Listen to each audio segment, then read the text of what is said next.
really fascinating because you have a different mindset the 60s. You have a union shop, and there is really basically no information in the Studebaker National Museum on the 60 on the Avanti program.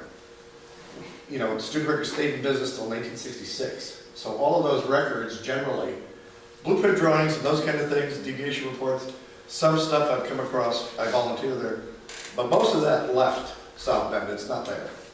You don't have Egbert's files, you don't have Harding's files. Harding took all his files to the Avanti Motor Corporation when he moved. Those of you that belong to the SDC or followed the forum, Dick Quinn received 2 boxes of Egbert's papers from Studebaker, including the weekly manufacturing meetings. So it's as you get those from January, but it goes January to June of 63, so you don't have 62, and you don't have them in July. But you could actually start to get inside what was actually going on in the facility. I don't think anybody deliberately tried to sabotage Egbert, but they were in no hurry to help him. He was not an auto guy. And these guys had 30, 40 years in. Who the hell's this young whippersnapper? You know, one of the interesting things that was in there is the drip molding. Oh. Drip molding, you know, I thought they come out with those fairly early, but it was May of '63. And then they were having problems with people complaining that when they back out of the driveway, they roll the window down a little bit and the water run down their neck. You know, there was a lot of complaints. That water leaks and all kinds of problems. So they were rushing to get these stampings made, and in the production meetings, they said, you know, how much longer is this going to take to get these? We need a lot of these, and we need them right now because we've got to get these out to the dealer. And if the customer complained, the dealer would put them on for free. Otherwise, they were, what, $7.63? Yeah, you buy the whole molding kit to do your car for $7.63. So. Oh, the price sheets. I have the internal dealer documents and other things. Yeah, it's almost hysterical in terms of you buy an R2 engine complete was like what, $150 option or something. Yeah, well, with that one, they were having trouble with those rear windows, and one of the meetings that Egbert was at. Usually he wasn't at the weekly meetings, but he was at this particular one. They said, well, we're bringing the cars back in, and we're gonna remove the windows, and then they called it butter. We're gonna butter up the window.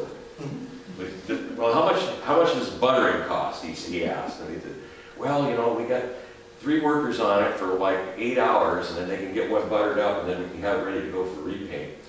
And he said, well, the bodies, how much did the bodies cost? He said, well, we'll just rebody these because the body was $500 painted.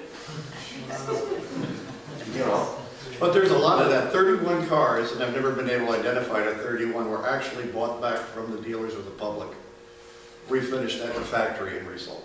As used cars. Yeah, these are the little tidbit. And again, Gary, you can tell by just me talking, Gary, that we're odd people.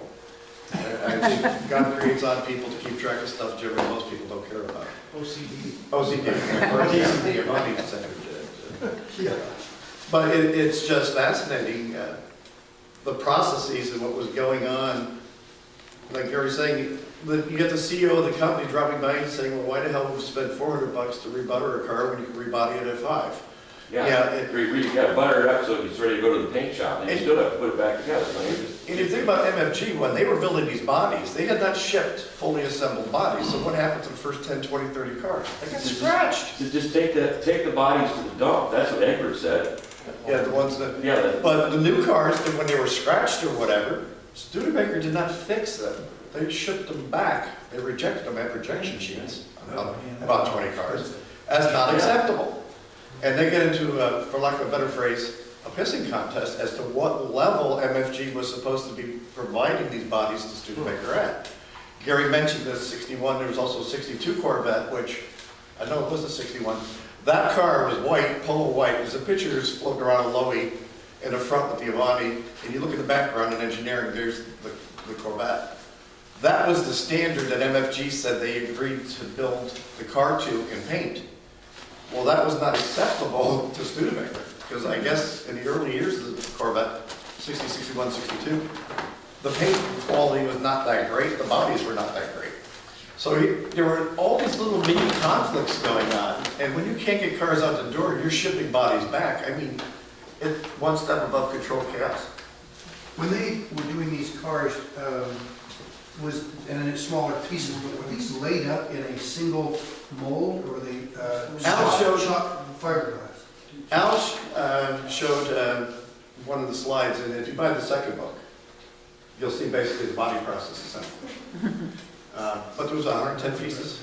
Was it 110? Yeah, something like that. Yeah. So it was woven? Yeah. But they used pressed steel molds.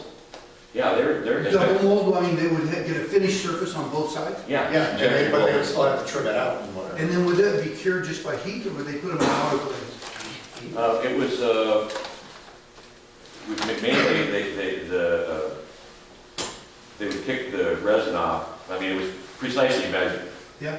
you know, so that the resin kicked off at the right, it pretty much produced its own heat. Yeah?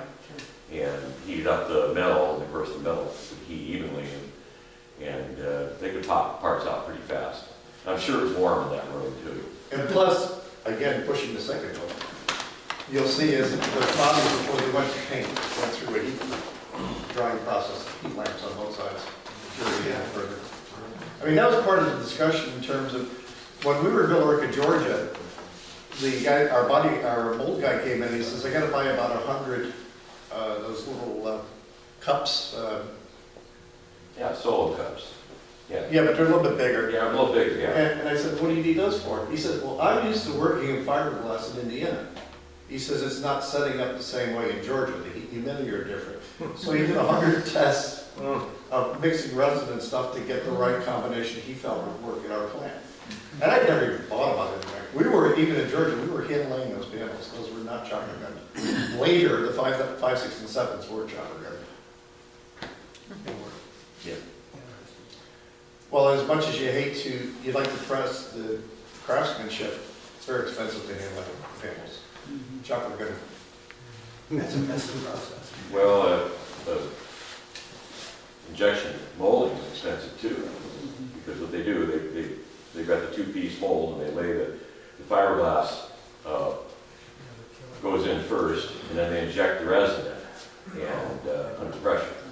And it's got to be enough pressure to Fully saturate the glass. So it's I didn't know they did that, so they didn't, it's not that they laid it up or had any No, it was vacuum on it or it was a anything? match set mold. So you can imagine when they got to the floor pan and found out it's too thin, they said, "Oh, whoops." Yeah. I mean, that's expensive. This is Yeah. metal, a piece, you know. It's not flat, it's contoured, that's, And it's got to be exactly, it's got to match exactly. So, Close doesn't do it. yeah, I mean, you can't be off just a little bit. It's got to be exactly right. And this was back before computers or, I mean, they were working with slide rules, and, you know, they figured the whole car out with a slide rule and a sheet of notebook paper. I go back with the AOAI to 1972. I hate to admit that the club had been around 7 years at that point. So being editor twice, national president, all the other happy nuns, I got to meet quite a cast. There was an article back in the 80s that George Demitsis, Olympus Avanti in Chicago, he's a hoot. We call him Mad Greek. He decided to assemble his own Avanti body. Okay, when Blake stopped production, he went there like that week and took a lot of parts and things. So he built a custom Avanti from the frame. He said he got the car together and he's all set to drop the rear window in. And he realized it didn't fit. Oh, boy. So he took out a chainsaw, because he had to cut the body.